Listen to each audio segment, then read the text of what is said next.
ভাই ভাই দাঁড়াও। কিরে শান্ত, তুই নোংরা জামা কাপড় পরে আমার শ্বশুর বাড়িতে চুসকে লিখিয়া? তোর যদি আমার শ্বশুর বাড়ি কেউ অনেক দেখে তাহলে তো আমার মানে কিচ্ছু থাকতো না। ভাই ইজ্জত দেওয়ার সময় ওরে নাই, মা স্ট্রোক করছে, ডাক্তার কইছে ইমার্জেন্সি হসপিটাল ভর্তি করে ফেলে গিয়া। না তোমার বাঁচান যেত, আমার অনেক টেও লাগবো। অনেকটা লাগবে, আমি কি করতাম? গিয়ে ভর্তি করাবি কেন? ভাই তোমার দুইটা বাহাদুরি, তুমি আমার কিছু টেও হইলো আল্লাহ দেও, আমি খাবার করিয়া তোমার সব টেও পরিশোধ করে দেবো। টিয়া? কিসের টিয়া? যেদিন থেকে আমি আমার পরিবার চাইরা আমার এই শ্বশুর বাড়িতে উঠছি ওই দিন থেকেই তখন সবার লোক আমার সব সম্পর্ক শেষ। তোর আমি কোনো টিয়া পয়সা দিতাম না জানতে। তোর তো সাহস কম না রে, তুই 2 দিন পরে পরে আজ দুলাভাইয়ের কাছ থেকে টিয়া নিতি।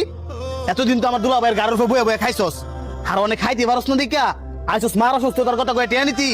তখন মতন ফকির